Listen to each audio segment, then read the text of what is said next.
The words sliced through the airport noise like a blade finding bone. Take the next flight, you're slowing us down. My son's whisper carried just enough volume for me to catch every syllable, but not enough for the gate agent to hear. David stood 3 feet away, his wife Sarah nodding in silent agreement, both of them studying their boarding passes as if they contained state secrets rather than seat assignments. I shifted my carry-on bag to my other hand, the plastic handle biting into my palm. We'd been standing in line for maybe 10 minutes. 10 minutes that apparently constituted an unbearable delay in their carefully orchestrated travel schedule. The fluorescent lights above cast everything in harsh relief, the scuffed linoleum, the rows of blue plastic chairs, and the tired faces of fellow passengers.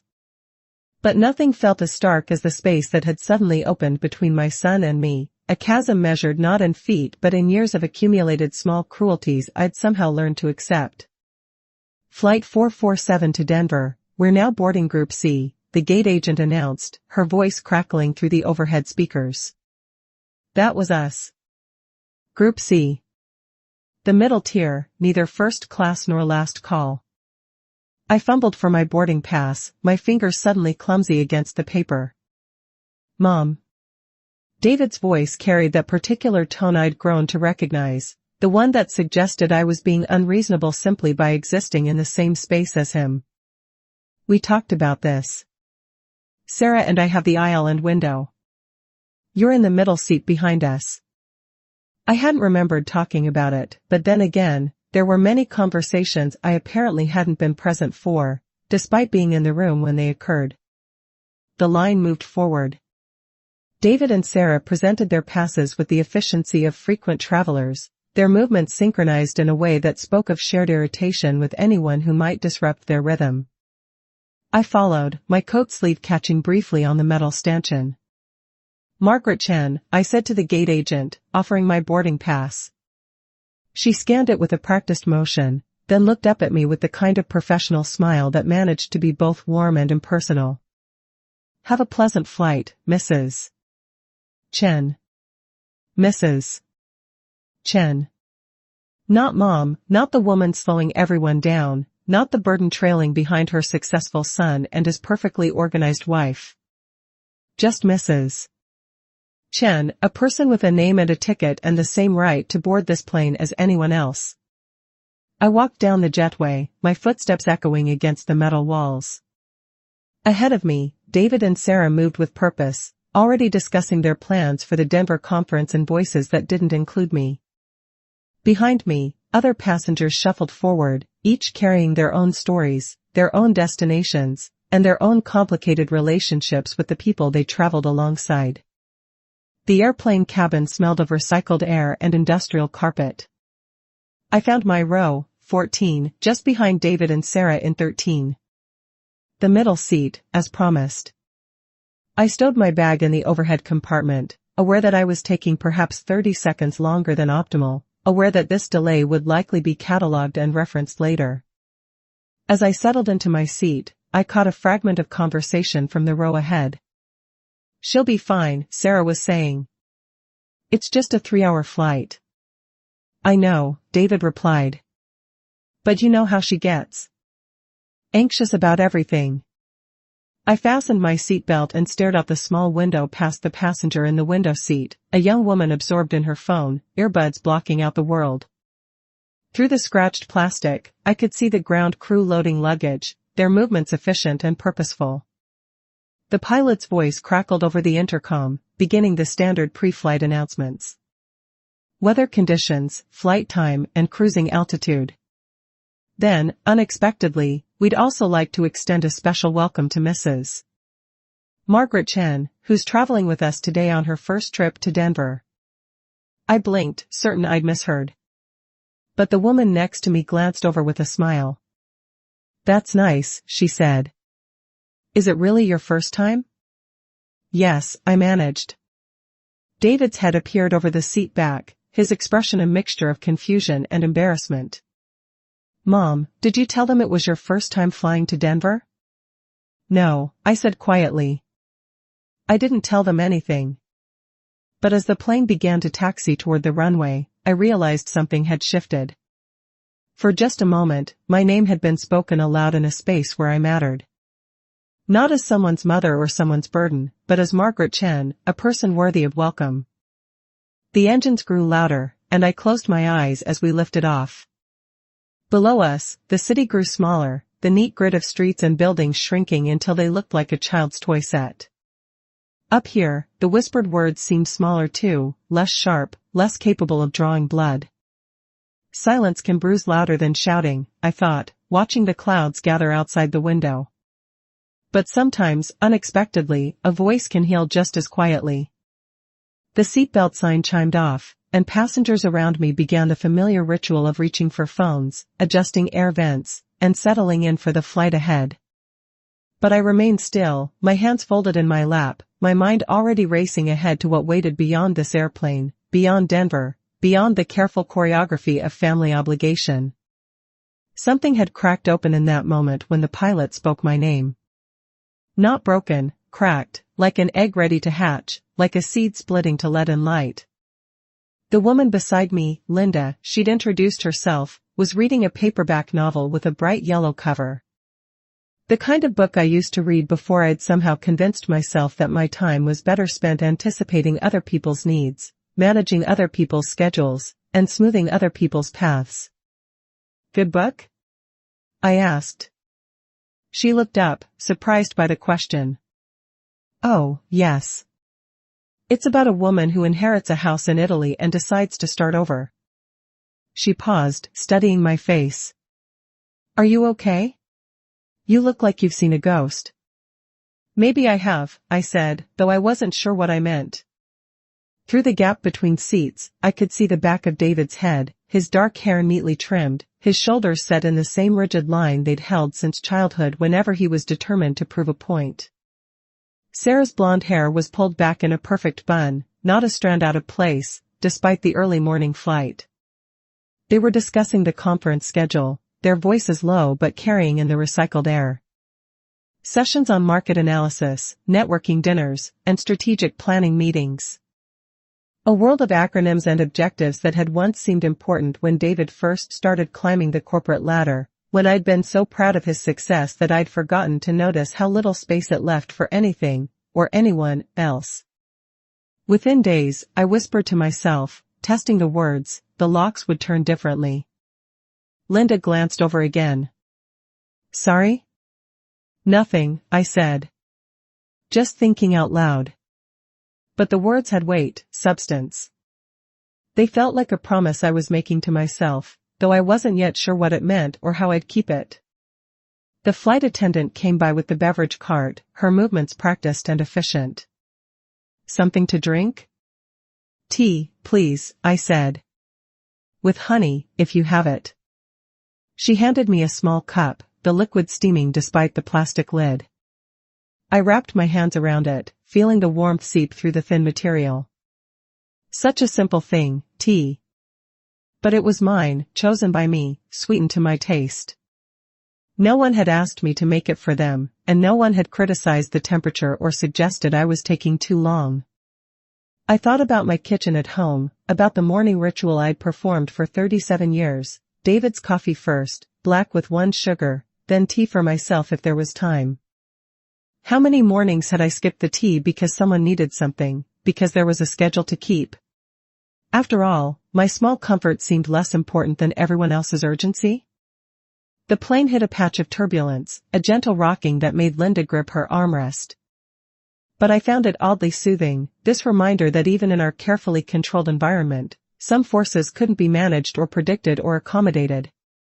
Some things simply were what they were. Ladies and gentlemen, we're beginning our descent into Denver, the pilot announced. Local time is 10:47 a.m., and it's a beautiful, clear day with temperatures in the mid-60s. I looked out the window at the approaching city, the mountains rising beyond it like ancient guardians. Somewhere down there was a hotel room with my name on the reservation, a conference I'd been invited to attend not as David's mother but as Margaret Chen, retired librarian, lifetime learner, and person of independent means and interests. It had been my idea to come, though David had quickly taken over the planning, booking our flights together and arranging ground transportation, and mapping out the most efficient routes between the hotel and the convention center. Efficiency was his specialty, after all. What he'd never learned was that efficiency and kindness weren't mutually exclusive, that taking care of logistics didn't require treating people like cargo. The plane touched down with a gentle bump, and around me, passengers began the ritual of gathering belongings, checking phones, and preparing to rejoin their lives on the ground. David and Sarah were already standing, pulling bags from the overhead compartment with the practiced ease of people who traveled frequently and well. "Mom," David called over his shoulder, "make sure you have everything. We need to move quickly to catch the shuttle." I remained seated, finishing my tea. The cup was still warm in my hands, the honey still sweet on my tongue. Around me, the plane was emptying, but I wasn't ready to rush back into the familiar pattern of following, accommodating, and apologizing for taking up space. "Mom," David's voice carried a note of impatience now. "Come on." "I'm coming," I said, but I didn't move. "Not yet." Linda had gathered her things and was waiting in the aisle. She looked back at me with something that might have been understanding. "Take your time," she said quietly. "The shuttle will wait." And in that moment, I realized she was right. The shuttle would wait, or there would be another shuttle. The conference would begin when it began, regardless of whether I arrived 5 minutes early or 5 minutes late. The world would not collapse if Margaret Chen moved at her own pace for once. I stood slowly, retrieved my bag, and walked toward the exit. David and Sarah were already at the gate, checking their phones, their body language radiating barely contained frustration. But I wasn't hurrying. Not today. In 7 days, I thought, even a door can grow new teeth. The flight home 3 days later passed in a blur of recycled air and careful politeness. David and Sarah discussed the conference sessions they'd attended, the contacts they'd made, and the follow-up meetings already being scheduled. I listened with the part of my mind trained to nod at appropriate intervals while the rest of me remained somewhere else entirely. In that moment when the pilot had spoken my name, in the quiet space I'd found between the shuttle and the hotel lobby, and in the realization that I could move through the world at my own pace. Now I stood in my kitchen, the familiar weight of homecoming settling around my shoulders like an old coat. The house felt smaller than I remembered, the walls closer together, the air thicker with the accumulated silence of years. I filled the kettle and set it on the stove, the blue flame catching with its usual soft whoosh. The sound was comforting in its predictability, but something felt different about the ritual.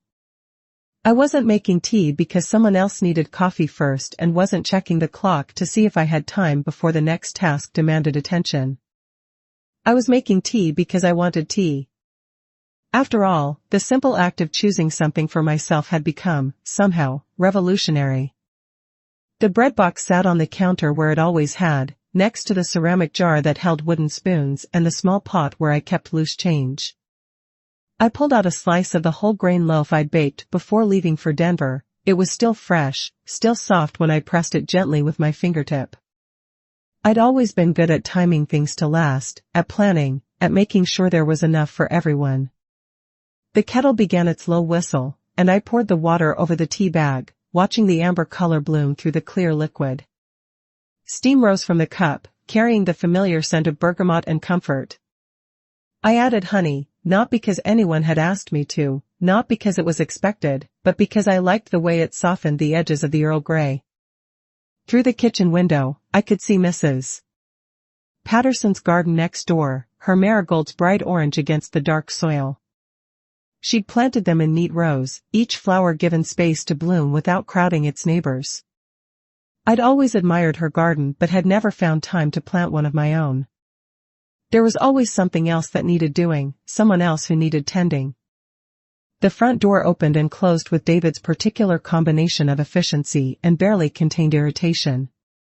His footsteps moved through the house with purpose, dropping his suitcase in the hallway, hanging his coat in the closet, and checking the mail that had accumulated in our absence. Sarah's lighter steps followed, her heels clicking against the hardwood floors.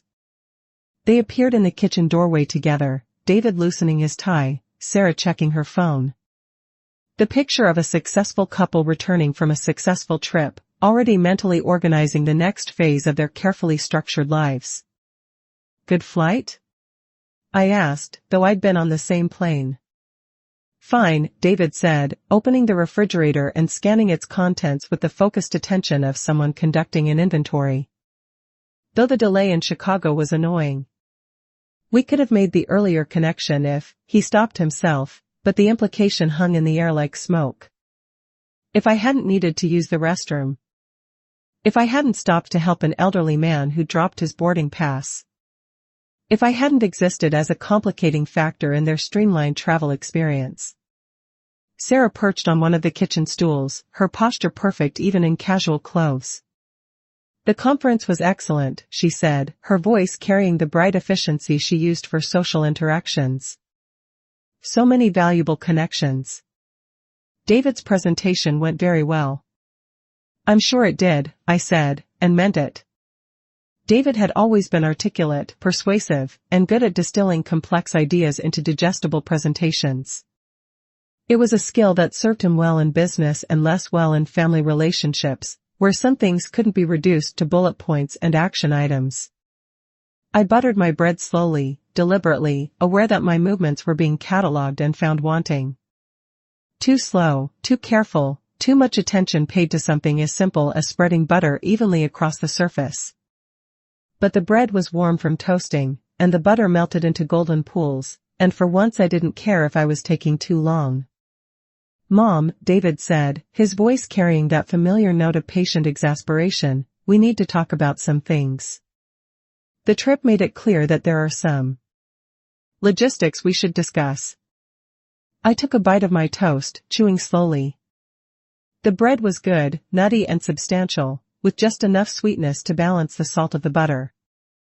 I'd forgotten how satisfying it could be to eat something I'd made myself, to taste the care I'd put into the mixing and kneading and timing.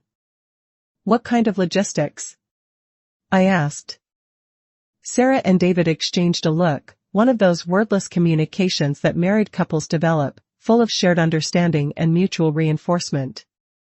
It was the kind of look that excluded everyone else in the room, that made decisions without consultation, that assumed agreement before discussion. Well, Sarah said, her voice taking on the tone she used for difficult conversations, it's just that traveling together can be challenging. Different paces, different needs. Maybe it would be better if we planned separate trips in the future. The words landed softly, cushioned in reasonable language and practical considerations. But underneath the politeness was something sharper, something that cut with surgical precision. You're too slow. You're too much trouble. You're in the way. I set down my teacup, the china making a small sound against the saucer. The kitchen felt very quiet suddenly, as if the house itself was holding its breath. I see, I said. It's not personal, David added quickly, though of course it was entirely personal. It's just more efficient this way. Less complicated. Less complicated. As if I were a problem to be solved rather than a person to be considered.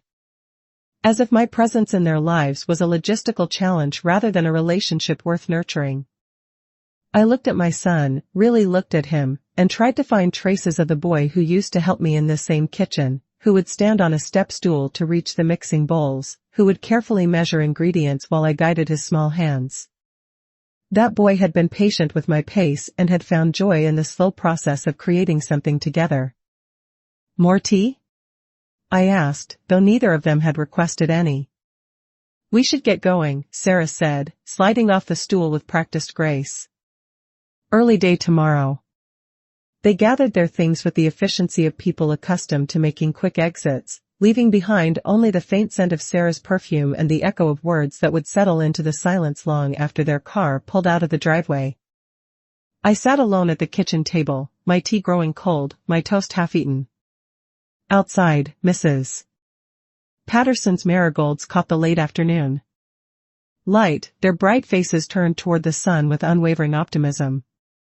Small humiliations stack like unwashed cups, I thought, looking at the delicate china teacup in my hands. Each one seemed insignificant on its own, but together they created a tower that threatened to topple at the slightest touch. The house settled around me with its familiar creaks and sighs. This kitchen had witnessed 37 years of family meals, homework sessions, birthday celebrations, and quiet conversations over morning coffee. The scratches on the wooden table told stories, David's science projects, Sarah's wedding planning, and countless ordinary moments that had seemed important at the time. But now the scratches looked different, like evidence of a life that had been lived around other people's needs, other people's schedules, and other people's definitions of what mattered. When had I stopped being a participant in my own life and become merely a supporting character in everyone else's story? I finished my tea slowly, savoring the last drops that had cooled to the perfect temperature. The bergamot lingered on my tongue, familiar and comforting. Through the window, the light was beginning to shift toward evening, painting everything in softer tones. Mrs. Patterson appeared in her garden, a small watering can in her hand. She moved among her marigolds with the careful attention of someone who understood that beautiful things required patience, that growth couldn't be rushed or optimized or made more efficient. She looked up and saw me watching and raised her hand in a friendly wave. I waved back, and for a moment we were just two women tending to our respective spaces, she to her flowers, and I to my thoughts. There was something peaceful about the exchange, something that asked nothing more than acknowledgement, that offered connection without complication. The kitchen grew quieter as the day faded. I washed my teacup and saucer, dried them carefully, and placed them back in the cabinet where they belonged. The simple ritual felt different now, less like an obligation and more like a choice. I was caring for these things because they were mine, because they deserved care, and because the act of tending to them was itself a form of respect. I pulled out a small notebook from the drawer where I kept shopping lists and phone numbers. The pages were mostly blank, waiting for something important enough to record. I uncapped a pen and wrote at the top of the first page, "Things that are mine." The words looked strange on the paper, bold and definitive in a way that felt both foreign and necessary. I stared at them for a long moment, then closed the notebook and put it back in the drawer. But the words remained, echoing in the quiet kitchen like a promise I wasn't quite ready to make but couldn't quite forget. Outside, Mrs. Patterson finished watering her marigolds and disappeared into her house, leaving the garden to settle into evening shadows. I turned off the kitchen light and walked through the house, checking locks, adjusting thermostats, and performing the small rituals of security that had become second nature over the years. But tonight, each action felt deliberate rather than automatic, chosen rather than compulsory. In my bedroom, I changed into comfortable clothes and sat by the window that looked out over the backyard. The space was neat and well-maintained but somehow empty, like a stage set waiting for actors who never arrived. I'd always meant to plant a garden back there, to create something beautiful and growing and entirely my own. Maybe it wasn't too late. The thought surprised me with its quiet insistence. Maybe it wasn't too late for a lot of things. The notebook lay open on my kitchen table like a door I'd been afraid to walk through. 3 days had passed since I'd written those 4 words, "Things that are mine," and they seemed to have grown larger in the interim, more insistent, and more demanding of attention. Rain streaked the windows, turning the world outside into an impressionist painting of blurred colors and soft edges. Mrs. Patterson's marigolds drooped under the weight of water, but they would spring back when the sun returned. They always did. There was something to be learned from that resilience, that ability to bend without breaking. I made my morning tea with deliberate care, choosing the good china instead of the everyday mug, adding honey with the silver spoon that had been my mother's. Small luxuries that I'd saved for special occasions that never seemed to arrive. But this morning felt different, charged with possibility in a way that made ordinary moments seem worth celebrating. The pen felt substantial in my hand as I opened the notebook to that first page. Below the heading I'd written 3 days ago, I began to add items, each one a small act of reclamation. My time in the morning is before anyone else needs anything. The words flowed more easily than I'd expected, as if they'd been waiting just beneath the surface, ready to emerge when given permission. My choice of books is to read at my own pace. My preference for tea over coffee, for quiet over noise. My right to move slowly when I want to savor something. Each line felt like a small rebellion, a gentle but firm assertion of selfhood that had been buried under years of accommodation and compromise. I wasn't writing anything revolutionary, just simple truths about preferences and boundaries that should have been obvious but had somehow become radical. The rain intensified, drumming against the roof with increasing urgency. I pulled my cardigan closer and continued writing, the scratch of pen against paper creating its own rhythm. My memories of who I was before I became someone's mother, someone's burden. That line surprised me with its honesty. I stared at it for a moment, wondering if I should cross it out or soften it somehow. But it was true, and truth deserved to be acknowledged even when it was uncomfortable. My right to take up space without apologizing. My voice in conversations about my own life. My name, spoken with respect rather than impatience.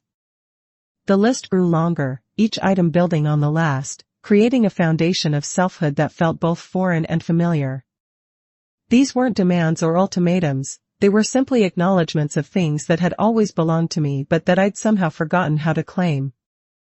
I thought about the conference in Denver, about the moment when the pilot had announced my name. Such a small thing, but it had cracked something open inside me, letting light into spaces that had been dark for too long. I'd spent 3 days walking through that conference as Margaret Chen, not as David's mother or anyone's obligation. I'd attended sessions that interested me, struck up conversations with strangers, and eaten meals at my own pace without anyone checking their watch or suggesting I hurry. My right to travel at my own speed, to my own destinations. My choice to say no without providing detailed explanations. My decision to prioritize my own comfort occasionally. The phone rang, interrupting my thoughts. David's name appeared on the caller ID, and I felt the familiar tightening in my chest that accompanied his calls, the immediate assumption that I'd done something wrong or forgotten something important. "Hi, David," I said, keeping my voice neutral. "Mom, I need you to do me a favor." No greeting, no inquiry about my well-being, just straight to the request. "Sarah's mother is coming to visit next week, and we need you to take her to that doctor's appointment on Thursday. The one we talked about." I didn't remember talking about any doctor's appointment, but that wasn't unusual. Many conversations happened around me rather than with me, and decisions were made and communicated as if my agreement was assumed rather than requested. "What time?"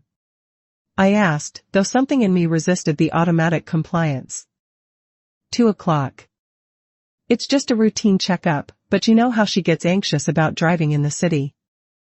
I looked down at my notebook, at the list I'd been building, at the words that seemed to pulse with quiet insistence. My choice to say no without providing detailed explanations. "I'm sorry," I said, the words feeling strange in my mouth. "I can't do that." Silence stretched across the phone line, filled with David's surprise and growing irritation. "What do you mean you can't? You don't have anything else going on?" The assumption stung, but it also clarified something. In David's mind, my time was space waiting to be filled with other people's needs, my schedule a blank canvas for other people's priorities. "I have plans," I said simply. "What plans?" The question carried an edge of disbelief, as if the idea of me having independent plans was inherently suspicious. I looked out at the rain, at Mrs. Patterson's garden, at the world that continued to exist and change and offer possibilities regardless of whether I was available to chauffeur someone to a doctor's appointment. "Personal plans," I said. Another silence, longer this time. I could almost hear David recalibrating, trying to understand this unexpected resistance from someone who had never said no before. "Mom, this is important. Sarah's mother specifically asked for you." "I'm sure she did. But I'm not available." The words felt powerful in a way that surprised me. Not angry or defensive, just clear. A simple statement of fact that required no justification or elaborate explanation. "Fine," David said, his voice tight with frustration. "I'll figure something else out." The line went dead, and I set the phone down with hands that were steadier than I'd expected. Outside, the rain continued its steady percussion against the windows, washing the world clean. I returned to my notebook, to the list that was becoming a manifesto of small freedoms. At the bottom of the page, I added one more line. Things I no longer owe, explanations, apologies, and keys to my own life. The words looked bold on the paper, definitive in a way that felt both terrifying and exhilarating. I closed the notebook and placed it back in the drawer, but I knew I'd return to it. The list wasn't finished, it was just beginning. Through the window, I watched a single marigold in Mrs. Patterson's garden lift its face toward the gray sky, bright and defiant against the gloom. Rain or shine, it would continue to bloom, continue to claim its space in the world with quiet persistence. I could learn from that kind of courage. The manila binder had lived in the bottom drawer of my desk for 15 years, growing thicker with each passing year as statements and documents accumulated like sediment. I'd always meant to organize it properly, to create some system that made sense, but there had always been something more urgent demanding attention. Now, spread across my dining room table, the papers told the story of a life lived in careful increments. Bank statements showing modest but steady deposits from my library pension. Investment accounts that David had helped me set up, though I'd never quite understood the allocation strategy he'd recommended. Insurance policies with beneficiaries I hadn't reviewed in years. The rain had stopped overnight, leaving the world washed clean and bright. Through the dining room window, I could see Mrs. Patterson in her garden, deadheading the marigolds with gentle precision. She worked slowly and methodically, taking time to examine each plant before deciding what needed attention. I pulled out a yellow legal pad and began making notes, creating categories that made sense to me rather than following the complex filing system David had suggested years ago. Checking accounts, savings, investments, insurance, and property documents. Simple headings for what had seemed like incomprehensible complexity. The numbers, when I added them up, surprised me. Not because they were large, they weren't, but because they were mine. Accumulated through years of careful saving, modest living, and the kind of financial prudence that came from growing up with parents who remembered the Depression. I wasn't wealthy, but I wasn't dependent either. Somehow, in all the years of being treated as if I couldn't manage my own affairs, I'd forgotten that I actually could. The bank sat on the corner of Main and 3rd, a solid brick building that had weathered decades of economic ups and downs with the stolid persistence of institutions built to last. I'd been banking there for 23 years, since moving to this town, but I'd always conducted my business quickly and efficiently, trying not to take up too much of anyone's time. Today felt different. I walked through the heavy glass doors with my binder under my arm and my list of questions in my purse, moving with the deliberate pace of someone who had every right to be there. Mrs. Chen, the teller smiled as I approached her window. How can I help you today? I'd like to speak with someone about my accounts, I said. I want to make sure I understand all my options. She directed me to a desk where a young man in a crisp shirt and tie introduced himself as Marcus, an account specialist. He had kind eyes and the sort of patient demeanor that suggested he genuinely enjoyed helping people navigate financial complexity. What can I do for you today, Mrs. Chen? I opened my binder, revealing the neat stacks of papers I'd organized that morning. I want to understand exactly what I have and what I can do with it. I've been letting other people manage things for me, and I think it's time I took a more active role. Marcus nodded, his expression serious but encouraging. That's a great approach. Financial literacy is so important, especially for people planning their retirement years. He walked me through each account with careful attention, explaining terms I'd never fully understood, showing me how to access online banking, and discussing options I hadn't known existed. His tone was respectful and professional, treating me as an intelligent adult capable of making informed decisions about my own money. You're in a very solid position, he said after reviewing everything. Conservative investments, good cash reserves, no debt. You've done an excellent job managing your finances. The words settled into a place inside me that had been empty for too long. I'd done an excellent job. Not David, not some financial advisor, but me. The woman who supposedly couldn't be trusted to manage her own travel schedule had actually been managing her money quite competently for decades. I'd like to set up online access, I said. And I want to understand more about my investment options. Absolutely. We can get you set up right now. As Marcus walked me through the online banking system, showing me how to check balances, transfer funds, and monitor my accounts, I felt something shifting inside me. Each password I created, each security question I answered, was a small act of reclamation. These were my accounts, my decisions, and my financial future. Is there anything else I can help you with today? Marcus asked as we finished the setup. I thought about the list in my notebook, about the things I was learning to claim as mine. Actually, yes. I'd like to add a safe deposit box to my account. Of course. What size would you prefer? Something small. I just want a place to keep important documents. Things that are mine.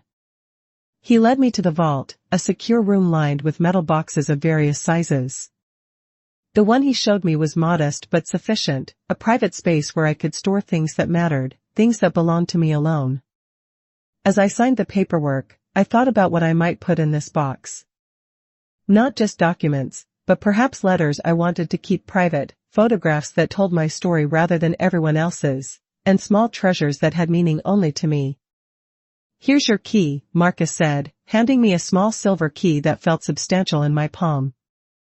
And remember, you're the only one who can access this box unless you specifically authorize someone else. The key was warm from his hand, and I closed my fingers around it carefully. Such a small thing, but it represented something larger, a space that was entirely mine, a boundary that couldn't be crossed without my permission. Walking back to my car, I felt different. Not transformed exactly, but more solid somehow, more present in my own life. The binder under my arm contained the same papers it had that morning, but now I understood what they meant, what they represented, and what possibilities they contained. I wasn't old, I was original. The thought came unbidden, surprising me with its clarity. I wasn't a burden or a complication, or a problem to be managed.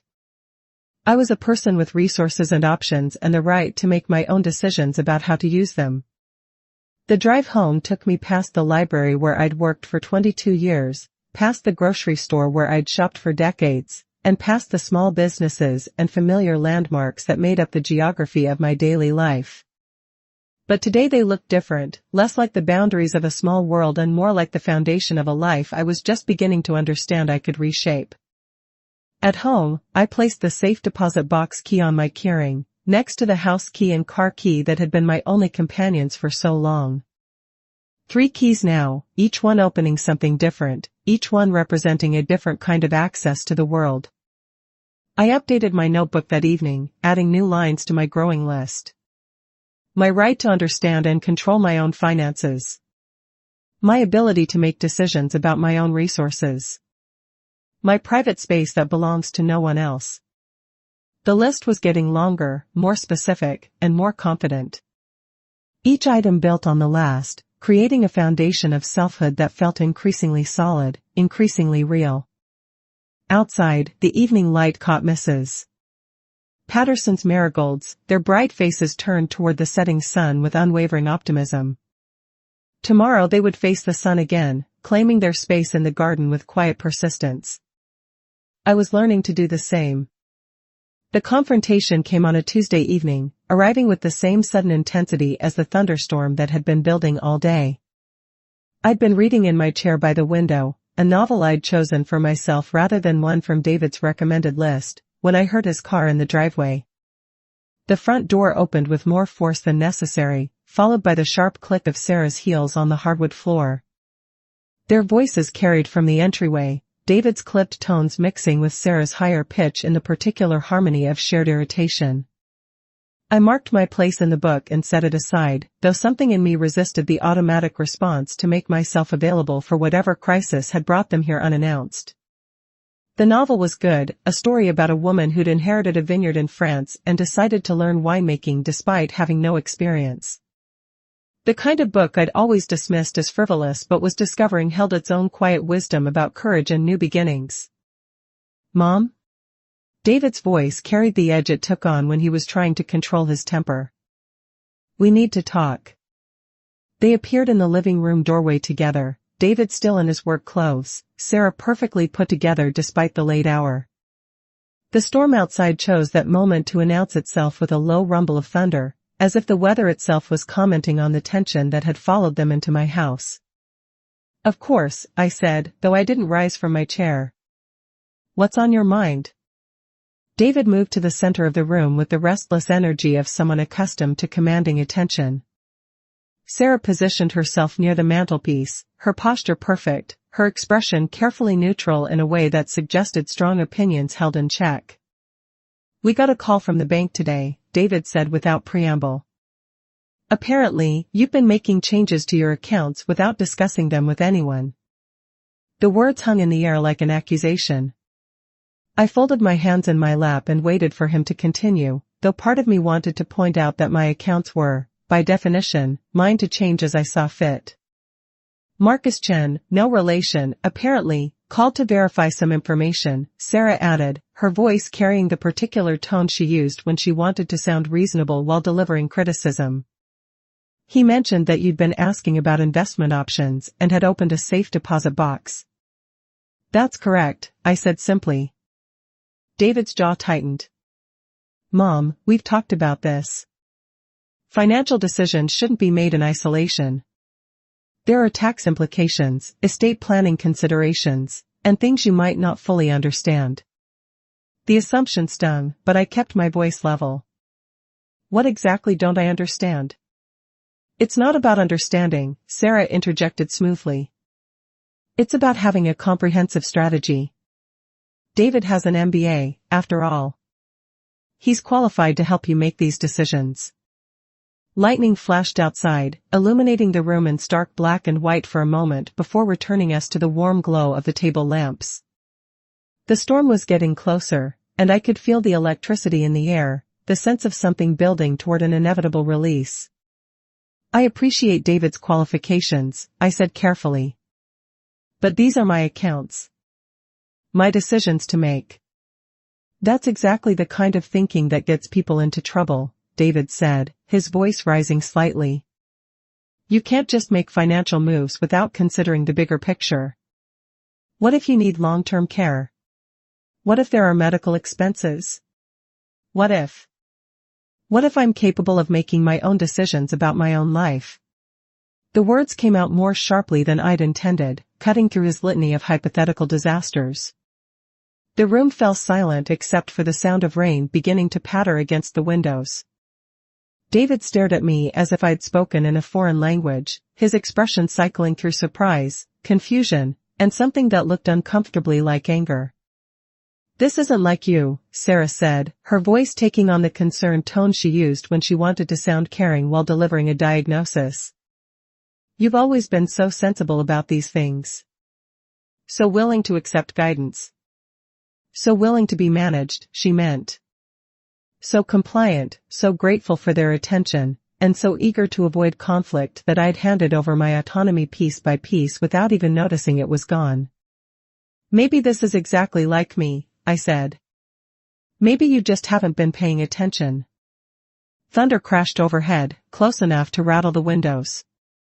The storm had arrived in earnest now, bringing with it the kind of elemental force that made human concerns seem small and temporary. David began pacing, his movements sharp and agitated. I don't understand what's gotten into you lately.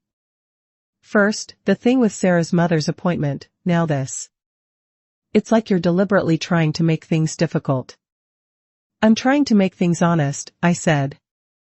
What's that supposed to mean?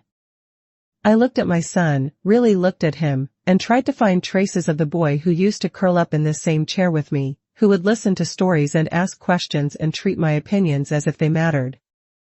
That boy had grown into a successful man, but somewhere along the way, he'd also grown into someone who confused control with care, who mistook management for love.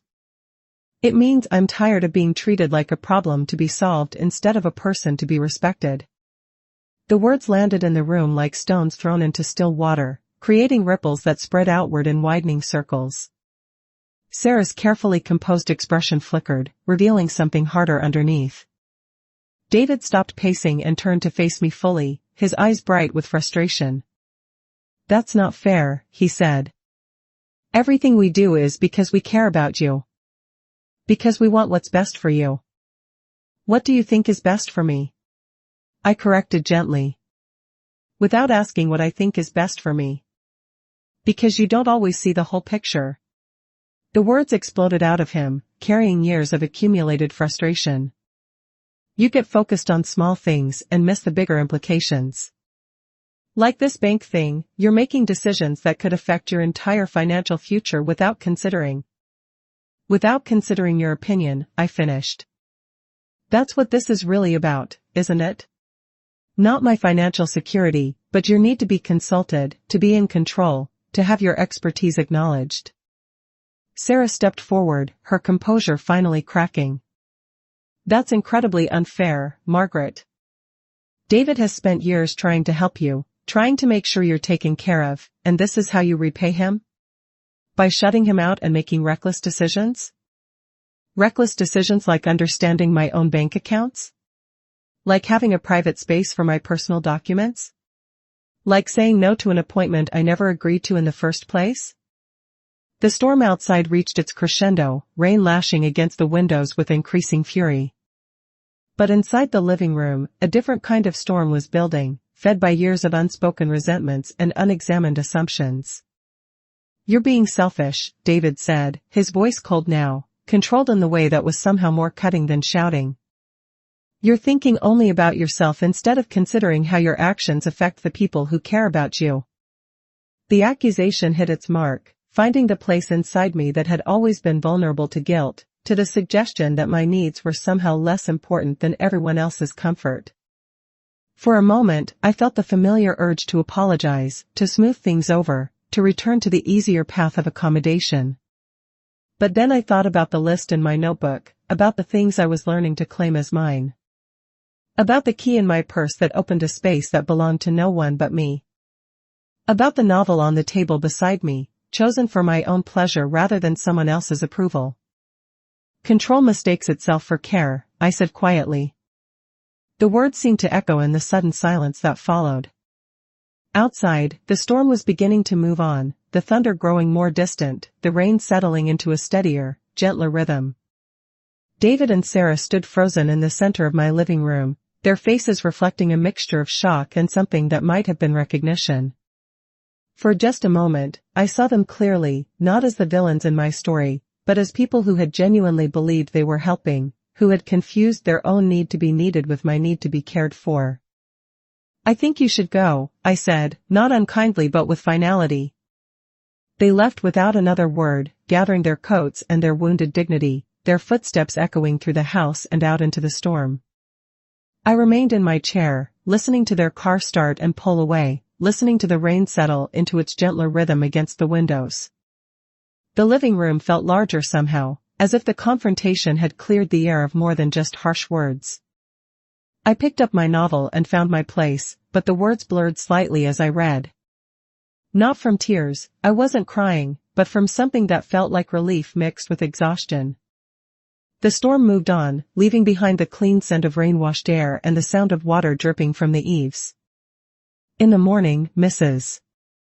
Patterson's marigolds would lift their faces toward the sun again, resilient and bright despite the battering they'd received. I was learning that kind of resilience, too. The morning after the storm dawned clear and bright, the kind of day that made everything look newly washed and full of possibility. I took my tea outside to the small patio behind the kitchen, something I rarely did but which felt necessary today, as if I needed to breathe air that hadn't been contaminated by last night's harsh words. Mrs.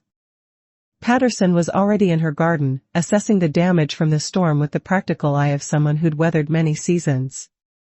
Her marigolds had taken a beating, several stems broken, petals scattered across the dark soil, but she moved among them with gentle efficiency, supporting what could be saved, clearing away what couldn't. Good morning, Margaret, she called over the low fence that separated our properties. Quite a storm last night. Good morning, Eleanor. Yes, it was intense. She straightened, brushing soil from her gardening gloves, and studied my face with the kind of attention that suggested she'd heard more than just weather in my voice. Eleanor Patterson had lived next door for 8 years, and in all that time our conversations had been pleasant but surface level, discussions of weather and neighborhood news, the comfortable exchanges of people who respected each other's privacy. But something in her expression today suggested deeper waters, a willingness to venture beyond the safe shores of small talk. Would you like to sit for a moment? She asked, gesturing toward a small wooden bench positioned under an old oak tree that straddled the property line. I was just about to take a break. The bench had been there for as long as I could remember, weathered to a soft gray that spoke of years of sun and rain and patient endurance. I'd always admired it but had never been invited to share it, had never thought to ask. I'd like that, I said, surprising myself with the admission. Eleanor disappeared into her house and returned with a thermos and 2 cups, settling beside me on the bench with the comfortable ease of someone accustomed to taking time for simple pleasures. She poured tea from the thermos, something herbal that smelled of chamomile and honey, and handed me a cup without asking if I wanted any. I heard voices last night, she said without preamble. During the storm. Sounded like it was coming from your house. I wrapped my hands around the warm cup, grateful for something to hold. My son and his wife came by. We had a disagreement. Eleanor sipped her tea thoughtfully. Those can be the hardest kind. Family disagreements. They carry so much history, so many assumptions about who we're supposed to be. The observation was gentle but perceptive, cutting straight to the heart of what had made last night so difficult. It wasn't just about bank accounts or safe deposit boxes, it was about the fundamental question of who I was allowed to be in my own life. I've been making some changes, I said carefully. Small ones, really. But David seems to think I'm being reckless. Changes like what? The question was asked without judgment, with the kind of genuine curiosity that invited honesty rather than defensiveness. I found myself telling Eleanor about the conference in Denver, about the pilot announcing my name, about the list I'd been writing, and about the bank visit and the safe deposit box key that now lived on my keyring. She listened without interrupting, her attention complete and unhurried. When I finished, she was quiet for a moment, watching a cardinal that had landed in the oak tree above us. You know, she said finally, I went through something similar when Harold died. Not the same circumstances, of course, but the same feeling of suddenly having to remember who I was underneath all the roles I'd been playing. Harold had been her husband of 43 years, a gentle man who'd tended the garden with the same patient care Eleanor showed now. I'd attended his funeral 2 years ago and had watched Eleanor stand beside his grave with quiet dignity, but I'd never thought to ask how she'd navigated the aftermath of such a profound loss. How did you manage it? I asked. Slowly, she said with a small smile. And with a lot of mistakes. I spent the first year trying to be the same person I'd always been, just without Harold.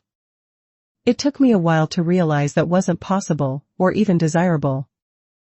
I had to figure out who Eleanor was when she wasn't half of Harold and Eleanor.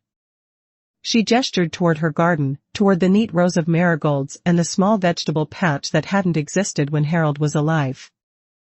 I planted things I wanted to plant, not things we'd agreed on together. I rearranged the furniture to suit my preferences instead of our compromises. I started reading books Harold would have found boring. Did people think you were being disrespectful to his memory? Some did. His sister certainly had opinions about the changes I made.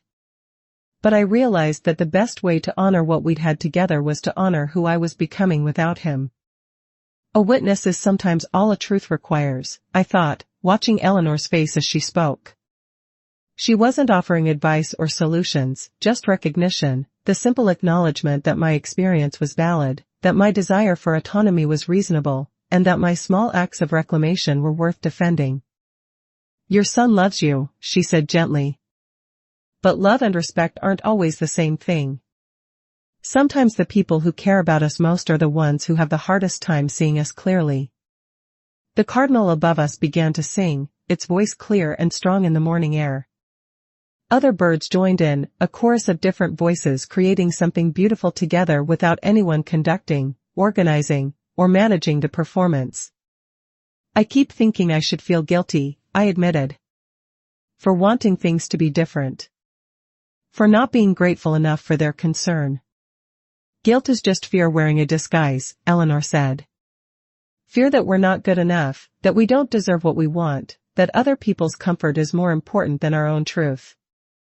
We sat in comfortable silence for a while, drinking our tea and watching the garden come alive in the morning sun. The storm damage looked less severe in daylight, most of the marigolds would recover, and the ones that wouldn't could be replanted. Would you like to help me with the garden sometime? Eleanor asked as we finished our tea. I could use an extra pair of hands, and I think you might enjoy it. The invitation was simple, uncomplicated by expectations or obligations. Just one person offering to share something she loved with another person who might appreciate it. I'd like that very much, I said. As I walked back to my house, I felt something had shifted.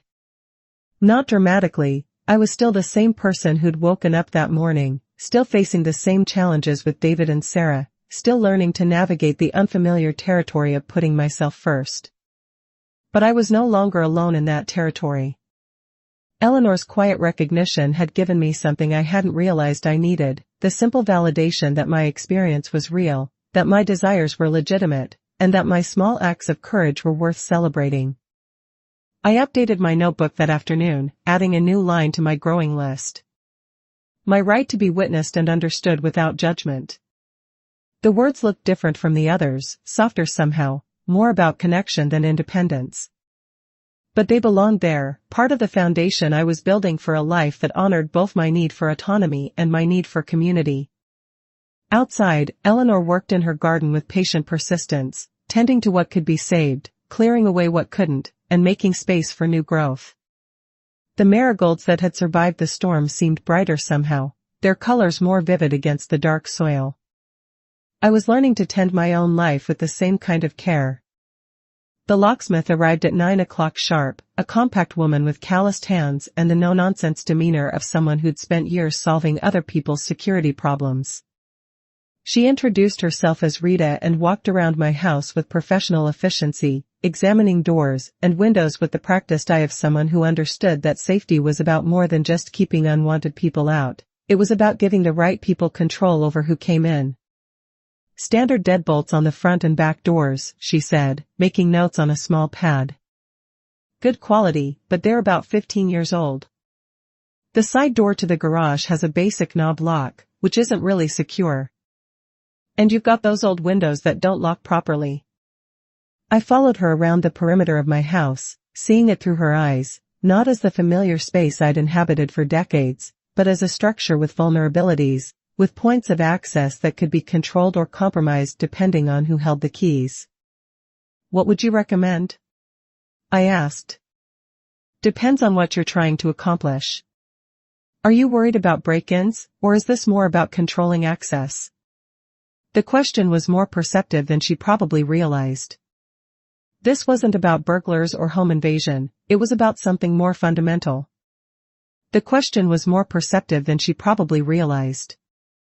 This wasn't about burglars or home invasion, it was about something more fundamental. It was about the right to decide who entered my space and when, about creating boundaries that couldn't be crossed without my explicit permission. Controlling access, I said. Rita nodded as if this were a perfectly reasonable request. In that case, I'd recommend new deadbolts with restricted keys, the kind that can't be duplicated without authorization. High-security cylinders that are harder to pick or bump. And we should definitely upgrade that side door. She quoted me a price that was higher than I'd expected but not unreasonable for what amounted to reclaiming sovereignty over my own home. I thought about the safe deposit box key on my keyring, about the bank account I now understood and controlled, and about the growing list in my notebook of things that belonged to me. Let's do it, I said. Rita worked with the methodical precision of someone who took pride in her craft. She removed the old locks carefully, explaining each step as she went, showing me the worn mechanisms that had been protecting my home with decreasing effectiveness over the years. "See how the pins are worn down here?" she said, holding up the old cylinder. "And this spring has lost most of its tension." These locks were doing their job, but they were getting tired. I watched her install the new hardware, the solid click of metal fitting into metal, and the smooth operation of mechanisms designed to last.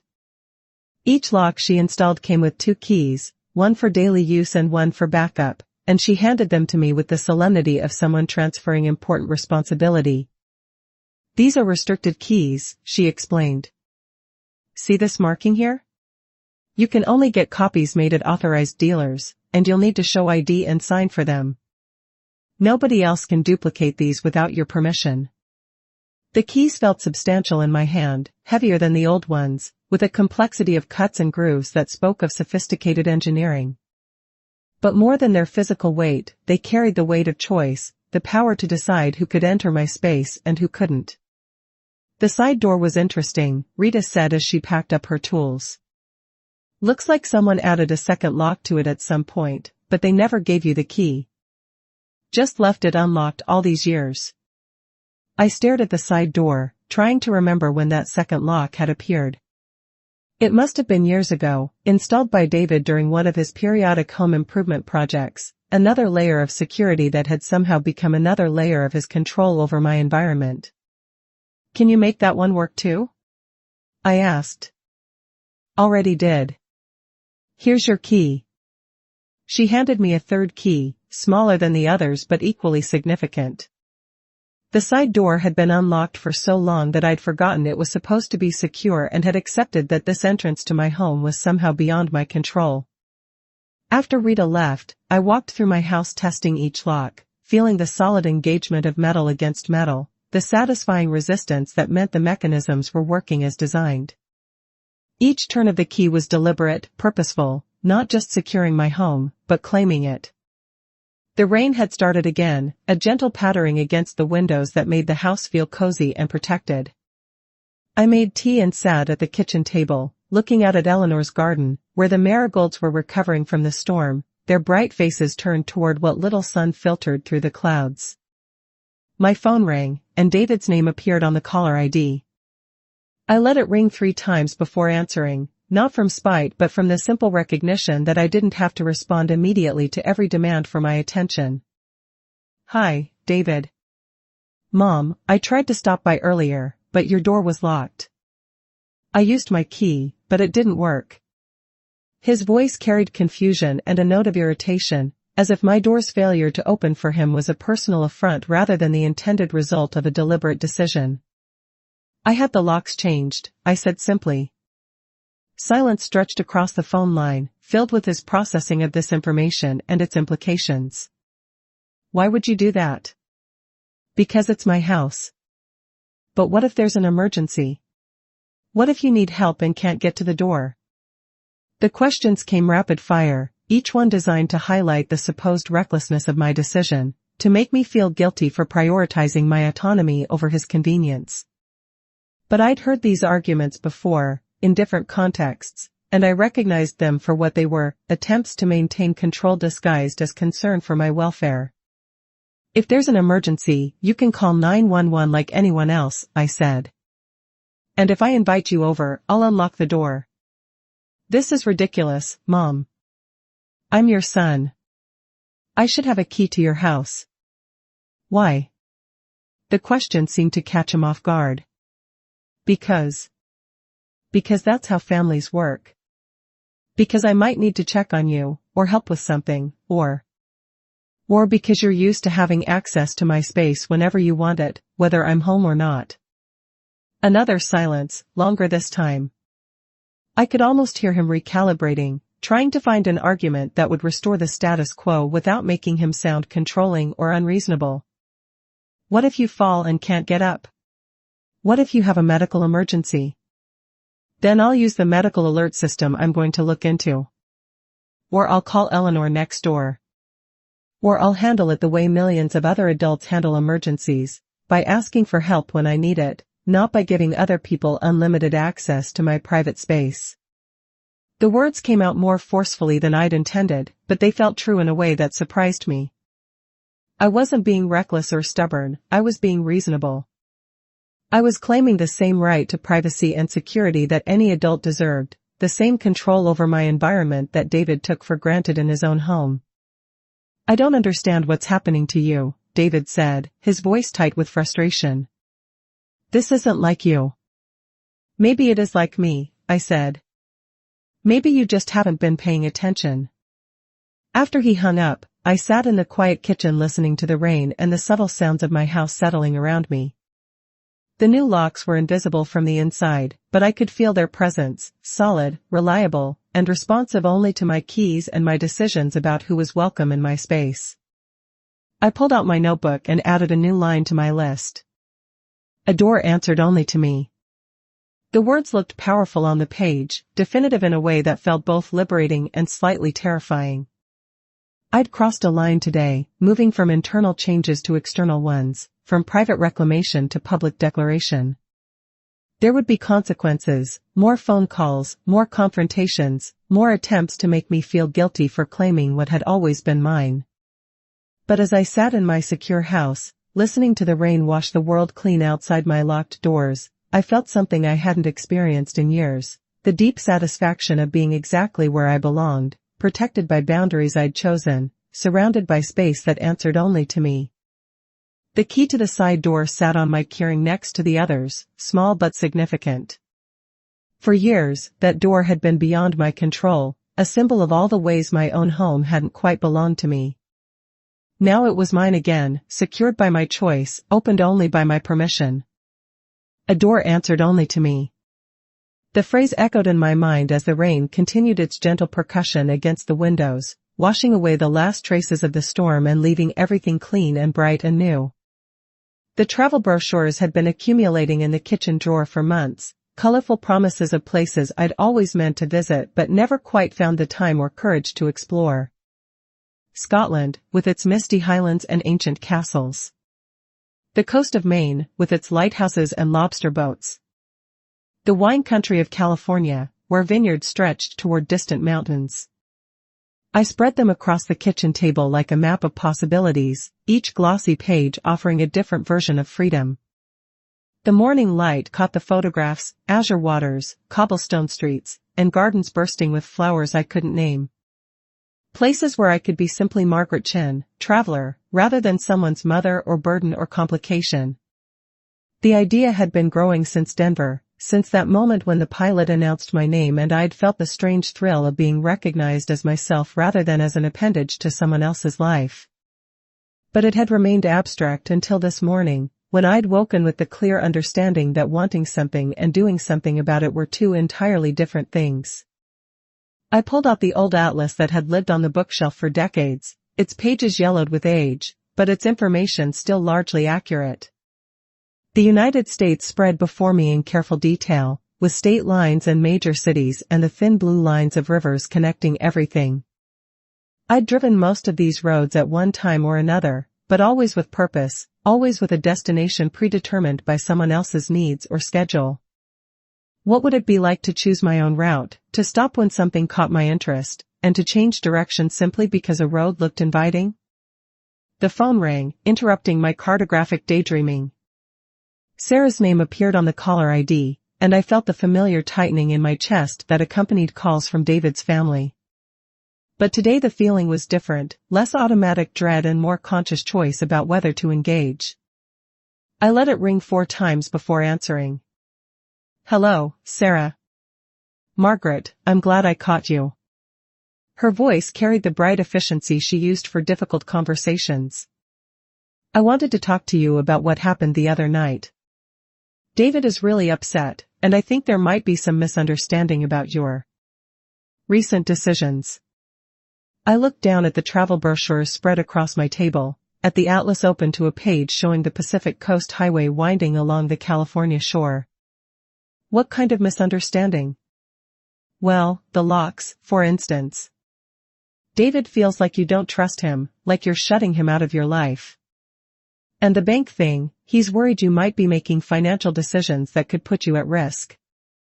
The words were carefully chosen, designed to sound reasonable while delivering their payload of guilt and doubt.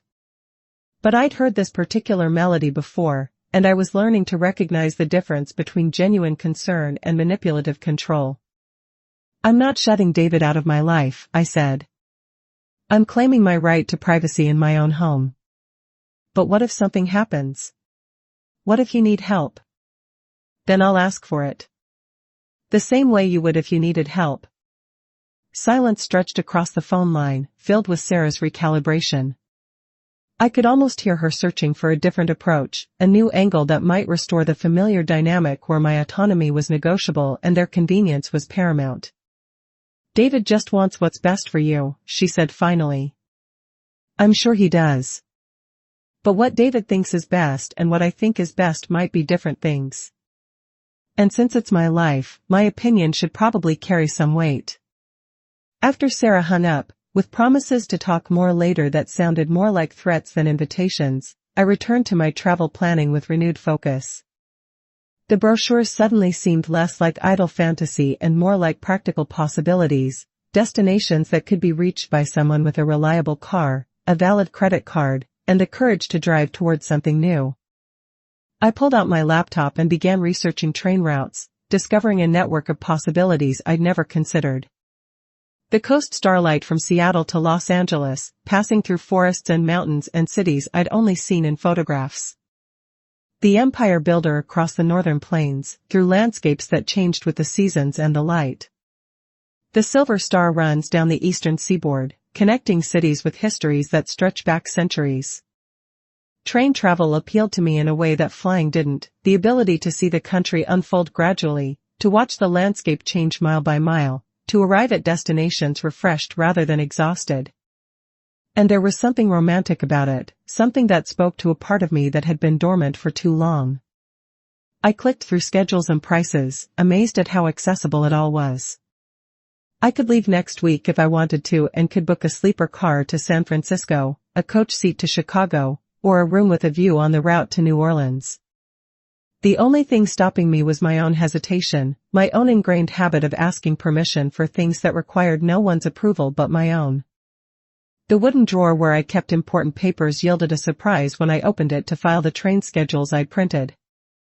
Tucked behind the insurance documents and warranty information was an envelope I'd forgotten about, a gift certificate for a bed and breakfast in Vermont that David and Sarah had given me for my birthday 2 years ago. For when you're ready to take a real vacation, the card had said, though somehow the timing had never seemed right. There was always something that needed attention, some reason why leaving town would be inconvenient or irresponsible or selfish. But the certificate was still valid, and Vermont in October would be beautiful, the leaves turning colors, the air crisp with the promise of winter, the small towns settling into the rhythm of harvest season. I could drive there in a day and could spend a week walking country roads, reading books, and eating meals I hadn't cooked myself. I called the bed and breakfast, half expecting them to tell me the certificate had expired or that they were booked solid through the fall. But the woman who answered the phone was warm and welcoming, delighted to help me plan a stay that could begin as early as next week. We have a lovely room available, she said. Corner windows with views of the mountains, and there's a reading nook with a fireplace. Perfect for someone who wants to relax and recharge. As I hung up the phone, I felt something shift inside me, a sense of momentum building, of decisions crystallizing into action. The train schedules lay beside the travel brochures, and the Vermont reservation confirmation would arrive in my email within the hour. What had been an abstract possibility was becoming a concrete plan. I updated my notebook that evening, adding a new line that felt different from all the others. Freedom can be printed on thin paper. The words referred to the train tickets I hadn't bought yet, the reservation confirmation that existed only as pixels on a screen, and the travel documents that would transform intention into reality. But they also spoke to something larger, the understanding that freedom wasn't a destination but a decision, not a place but a practice. Outside, the evening light caught Eleanor's marigolds, their bright faces turned toward the setting sun with the same unwavering optimism they'd shown all season. Tomorrow they would face the sun again, claiming their space in the garden with quiet persistence, blooming not because anyone expected them to but because blooming was what they did. I was learning to bloom in my own way, to turn toward the light of my own choosing, to claim space in the world not because anyone permitted me but because the space was mine to claim. The suitcase in my bedroom closet hadn't been used in years, but it was still sturdy, still capable of holding everything I'd need for a journey toward something new. Tomorrow I would pull it down and begin the pleasant ritual of packing, choosing clothes that made me feel confident, books that promised good company, and small luxuries that would make unfamiliar places feel welcoming. But tonight I sat with my travel plans and my growing sense of possibility, listening to the quiet sounds of my secure house and feeling the deep satisfaction of a life that was finally, truly, mine to live. The marigold-colored stationery had been a gift from Eleanor, part of a set she'd pressed into my hands after one of our morning conversations on the garden bench. For important correspondence, she'd said with a smile that suggested she understood the significance of having beautiful paper for beautiful thoughts. Now I sat at my kitchen table with a sheet of that stationery before me, the morning light catching the subtle texture of the paper and the warm gold of its color. My fountain pen, another small luxury I'd rediscovered in recent weeks, lay beside it, filled with ink the color of lilacs in spring. The letter I needed to write had been composing itself in my mind for days, ever since I'd made the reservation in Vermont and felt the first real stirring of departure. It wasn't an angry letter or a vindictive one, though I'd written several of those in my head during the darker moments of the past few weeks. This was something different, a letter that sought to close one chapter cleanly so that another could begin. Dear David, I wrote, the pen moving smoothly across the textured paper.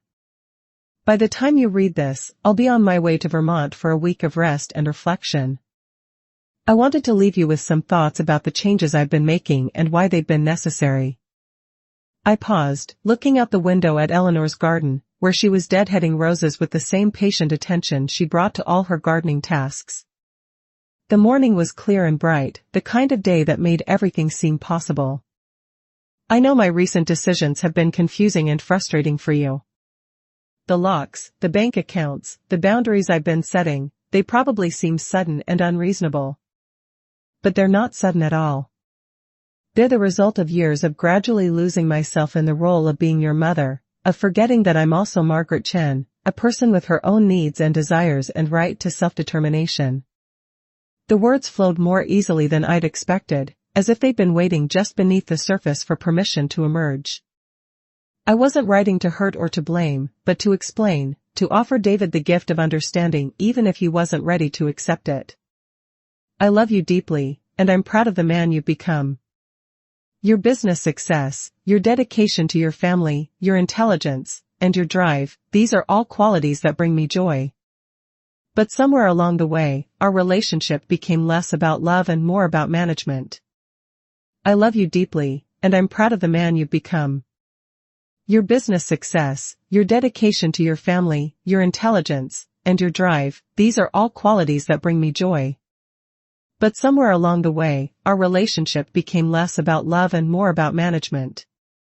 You began treating me as a problem to be solved rather than a person to be respected, and I began accepting that treatment because it seemed easier than fighting for something I wasn't sure I deserved.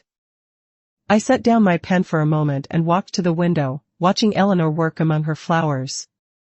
She moved with such purpose, such quiet confidence in her own judgment about what needed tending and what needed space to grow. There was a lesson in that kind of gardening, the understanding that sometimes the most loving thing you could do was step back and let something find its own way toward the light. The changes I've been making aren't about rejecting you or your care. They're about reclaiming the parts of myself that got lost in the process of being available for everyone else's needs. The woman who used to read poetry and dream about traveling to Scotland. The woman who had opinions about books, politics, and the best way to make tea.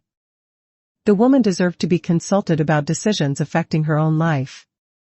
The fountain pen felt substantial in my hand as I continued writing, each word a small act of reclamation. The lilac ink flowed across the marigold paper like thoughts finally finding their proper expression. I understand that my independence might feel like rejection to you. When someone has been accustomed to managing another person's life, that person's autonomy can feel like abandonment. But love and control are not the same thing, David. Love trusts. Love respects. Love allows space for the other person to be fully themselves, even when that self is different from what we expected or preferred. Through the window, I could see a cardinal land in Eleanor's oak tree, its bright red feathers vivid against the green leaves. It sang for a moment, a clear, strong song that needed no accompaniment or approval, then flew away toward whatever destination called to it. I'm not asking you to understand all of my choices immediately. I'm asking you to respect my right to make them. I'm asking you to trust that the woman who raised you, who managed a household and a career for decades, who navigated the complexities of life with reasonable success, is still capable of making good decisions about her own welfare. The letter was longer than I'd intended, but each paragraph felt necessary, each thought a bridge between the relationship we'd had and the one I hoped we might build. I wasn't trying to punish David for his controlling behavior. I was trying to show him a different way forward, a path that honored both his love for me and my need for autonomy. The safe deposit box, the new locks, the financial independence, these aren't acts of rebellion. They're acts of self-respect. They're me finally claiming the space in my own life that should have been mine all along. I hope you can see them as signs of strength rather than stubbornness, as evidence of growth rather than ingratitude. I thought about the suitcase upstairs, already packed with clothes chosen for comfort and books selected for pleasure. The train ticket to Vermont sat in my purse, a small rectangle of paper that represented so much more than transportation. It was proof that I could choose my own destination, could move through the world at my own pace, and could trust myself to navigate unfamiliar territory. I'll be back in a week, and I hope we can talk then, really talk. Not just you explaining what you think I should do and me nodding along to keep the peace. I hope we can find a way to love each other that doesn't require either of us to be smaller than we are. The morning light had shifted while I wrote, moving across the kitchen table and illuminating the letter with warm golden rays. The marigold paper seemed to glow, and the lilac ink caught the light like tiny jewels scattered across the page. I want you to know that this journey I'm taking, both the literal trip to Vermont and the larger journey toward reclaiming myself, isn't about moving away from family. It's about moving toward the person I was meant to be, the person who can love you more fully because she loves herself enough to claim her own space in the world. Eleanor appeared at her back door, a cup of tea in her hands, and settled onto her garden bench with the satisfied air of someone who'd completed her morning tasks.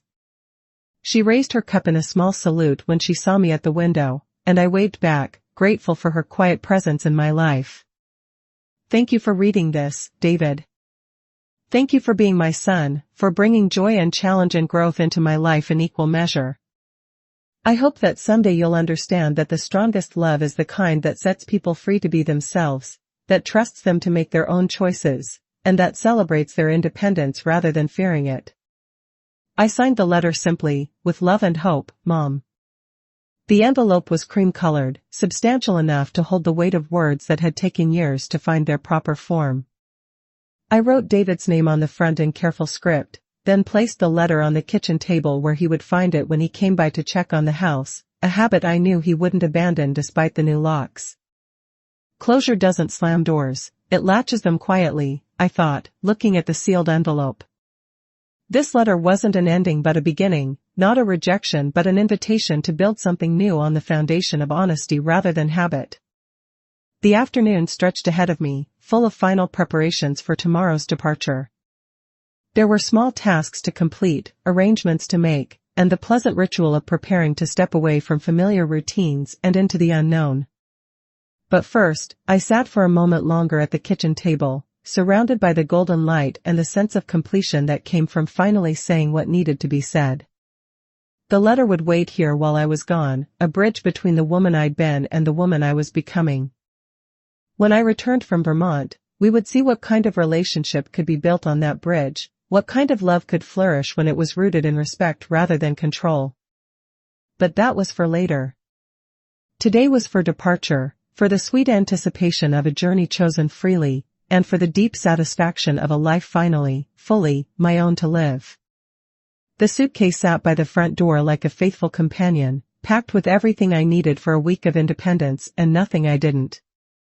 I'd chosen each item carefully: comfortable clothes that made me feel confident, books I'd been wanting to read, and the small luxuries that would make unfamiliar places feel welcoming.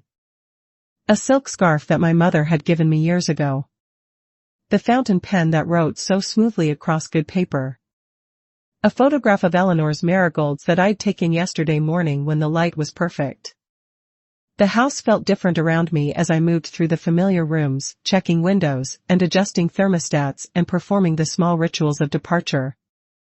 Not empty exactly, but expectant, as if it too understood that something significant was happening, that the woman who returned next week would not be quite the same as the one who was leaving. I'd called Eleanor earlier to let her know I was going, and she'd promised to keep an eye on things while I was away. Not because you need watching, she'd said with the gentle humor that characterized all our conversations, but because neighbors look out for each other. It's what we do. The distinction mattered. Eleanor's offer came from friendship rather than obligation, from respect rather than assumption.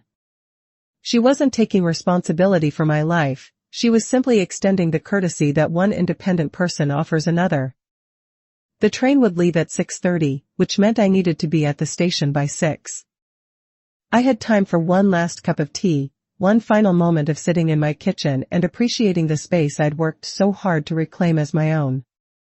The kettle whistled softly, and I poured water over the Earl Grey, watching the familiar amber color bloom through the clear liquid. Steam rose from the cup, carrying the scent of bergamot and comfort, of mornings spent in quiet contemplation and evenings spent in peaceful solitude.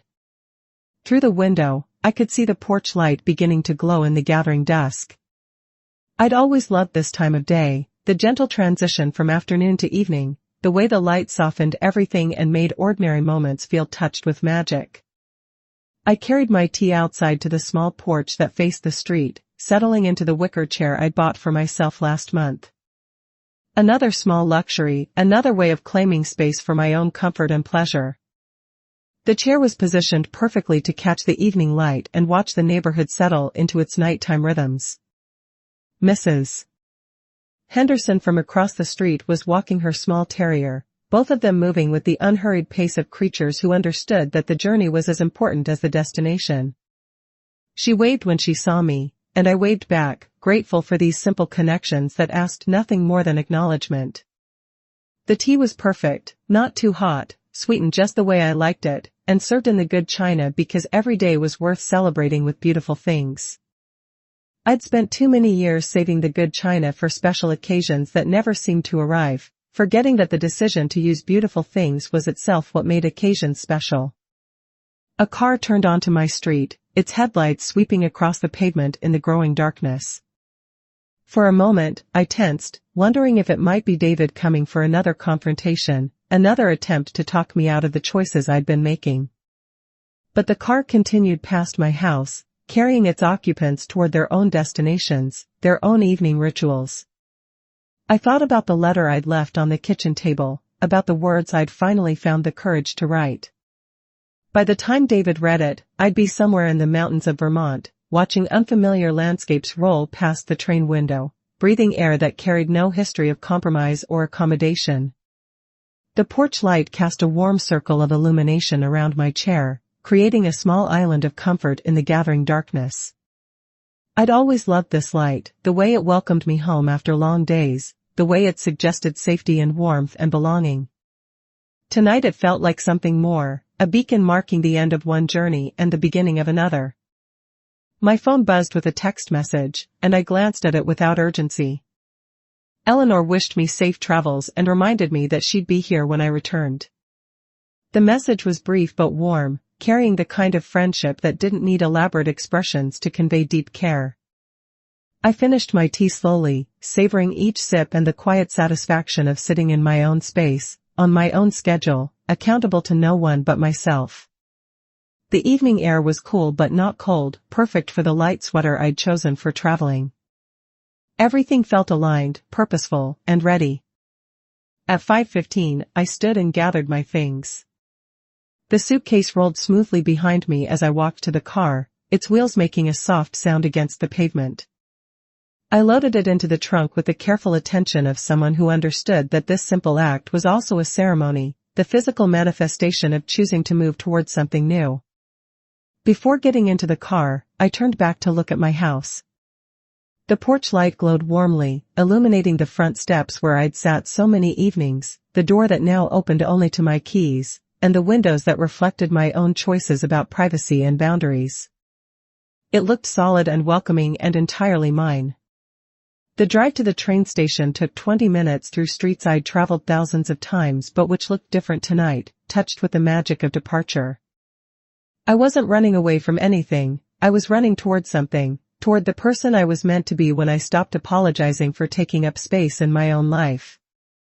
The station was busier than I'd expected, filled with people carrying their own stories of departure and arrival, their own reasons for choosing to move through the world at the measured pace of rail travel. I found my platform and settled onto a bench to wait, my suitcase beside me like a trusted friend.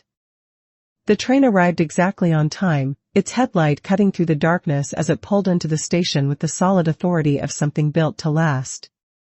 The conductor helped me aboard with old-fashioned courtesy, and I found my seat by a window that would show me the world rolling past at exactly the right speed for contemplation.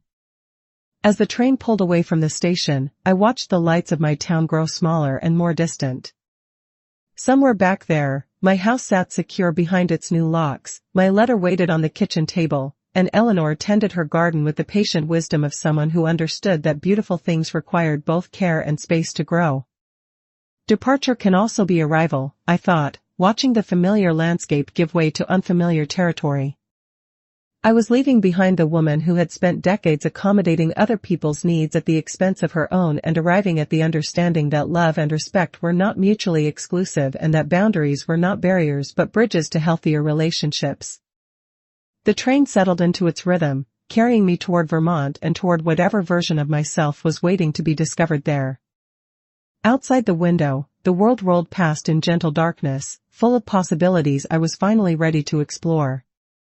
The return journey began at a small station in Vermont, where morning mist clung to the mountains like a gentle blessing. I'd spent a week walking country roads and reading by fireplaces, eating meals I hadn't cooked and sleeping in a bed I hadn't made, remembering what it felt like to move through the world as simply Margaret Chin rather than someone's mother or obligation or concern. The bed and breakfast had been everything the website promised and more, a place where I could be anonymous if I chose or social if I preferred, where my schedule was my own, and my choices were respected without question. I'd talked with other guests about books and travel and the small pleasures of stepping away from routine. I'd sat in the garden with my morning tea and watched the leaves change color with the patient persistence of natural cycles that couldn't be rushed or managed or optimized. Now, settling into my seat on the southbound train, I felt the deep satisfaction of someone returning home by choice rather than obligation.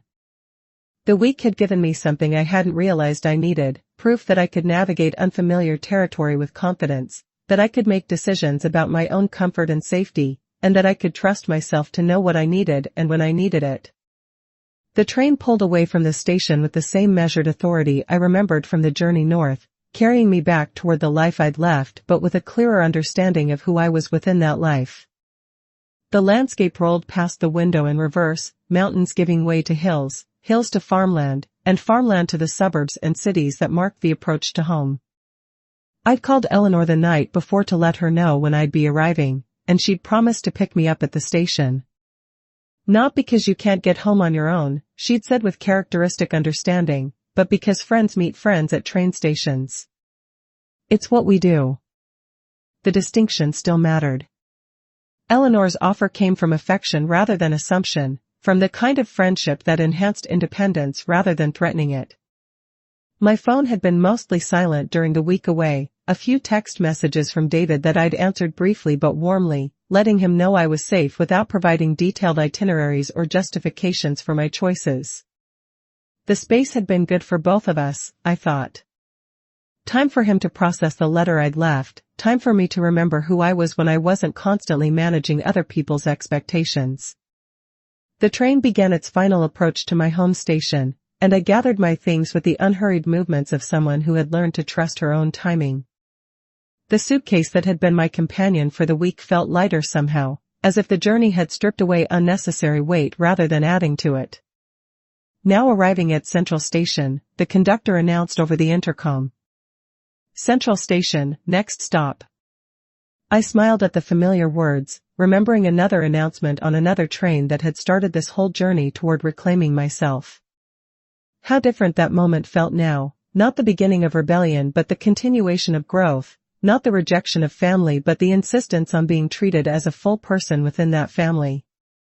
The platform was busy with the usual mix of arrivals and departures, people carrying their own stories of where they'd been and where they were going.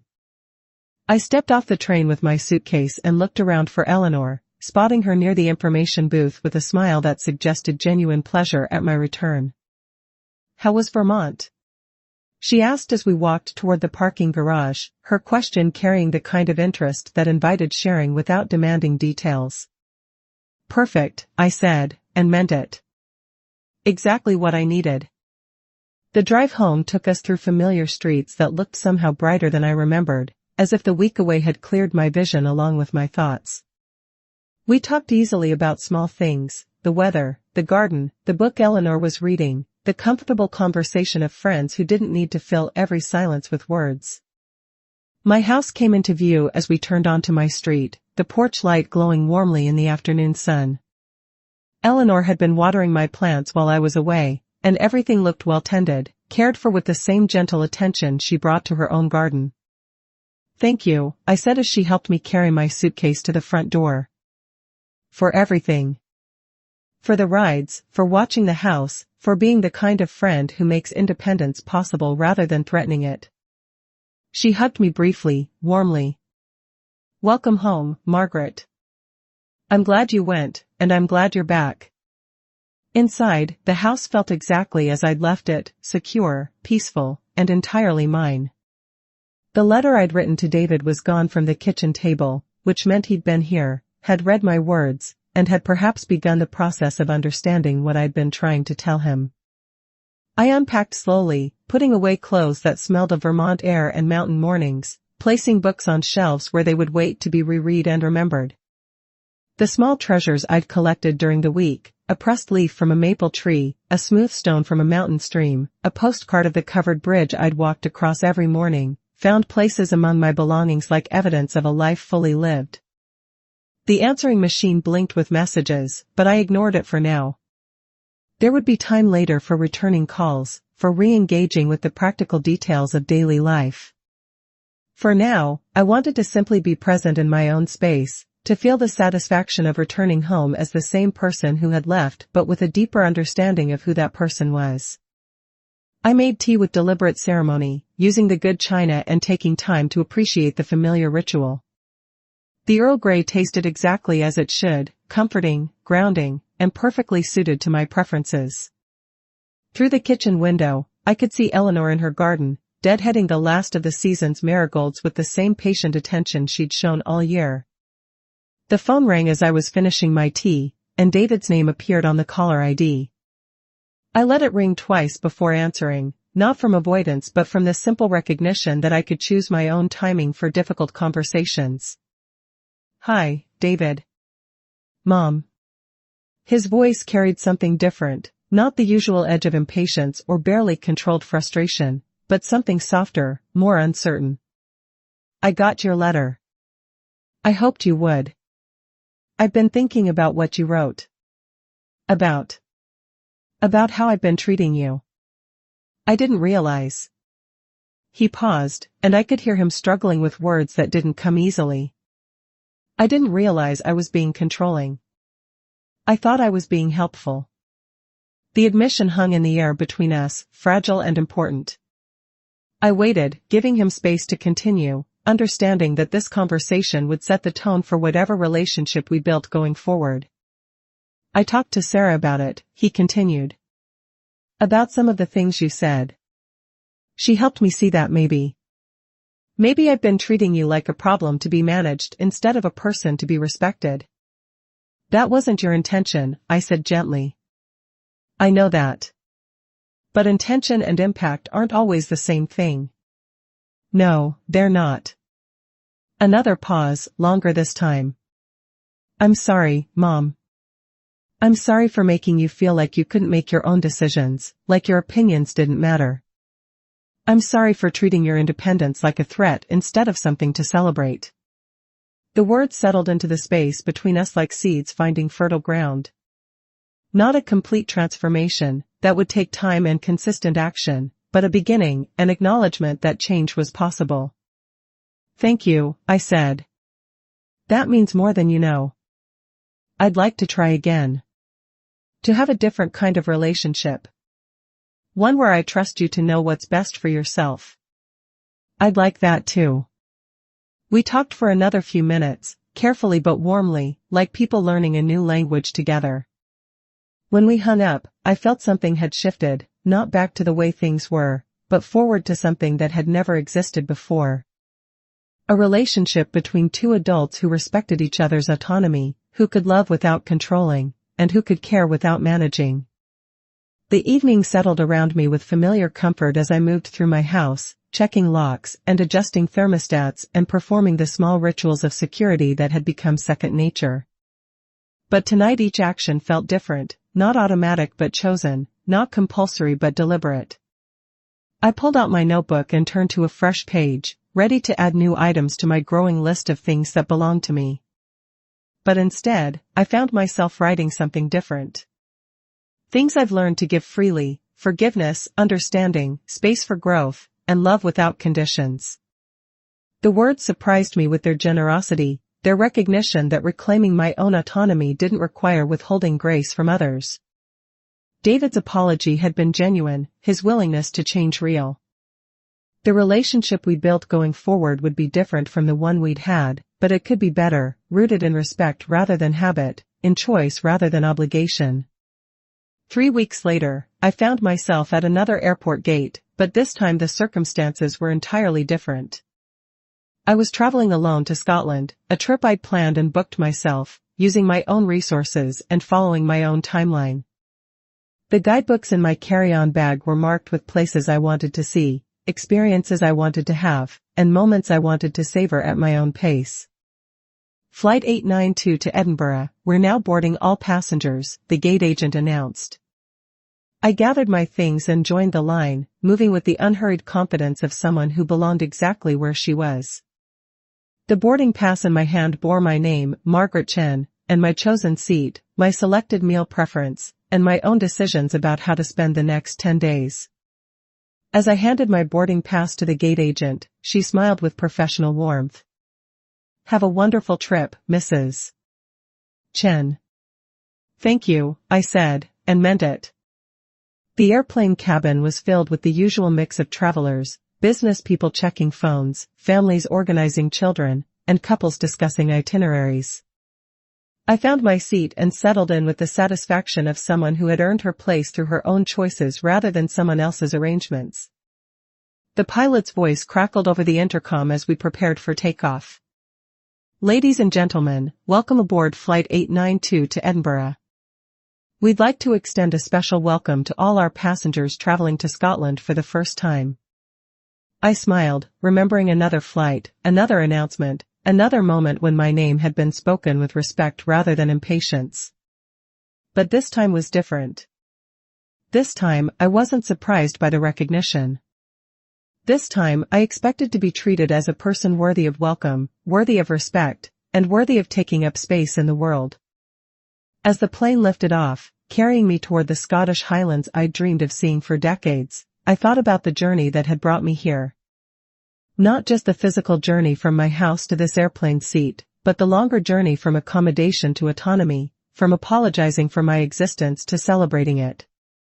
The marigold I'd pressed between the pages of my travel journal caught the light from the airplane window, its bright color undimmed by time or distance. Eleanor had given it to me before I left, a small token of friendship and a reminder that beautiful things could bloom anywhere if given the right conditions. This time, when my name was called, it was mine to answer, I thought, watching the landscape grow smaller below us. Not because someone else had decided I deserved recognition, but because I had finally learned to recognize myself.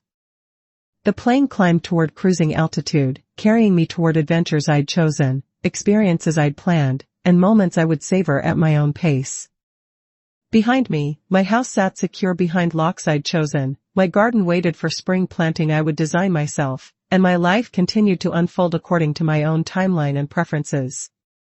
I was Margaret Chen, traveler, reader, friend, and woman of independent means and autonomous choices. I was someone's mother, but I was also entirely myself. And for the first time in years, those two identities felt not like competing obligations but like complementary truths, each one enhancing rather than diminishing the other. The airplane settled into its steady rhythm, carrying me toward Scotland and toward whatever version of myself was waiting to be discovered there. Outside the window, the world spread out in all directions, full of possibilities I was finally ready to explore. I opened my book, a novel about a woman who'd inherited a castle in the Highlands and decided to restore it herself, and began to read. The story was just beginning, and so was mine.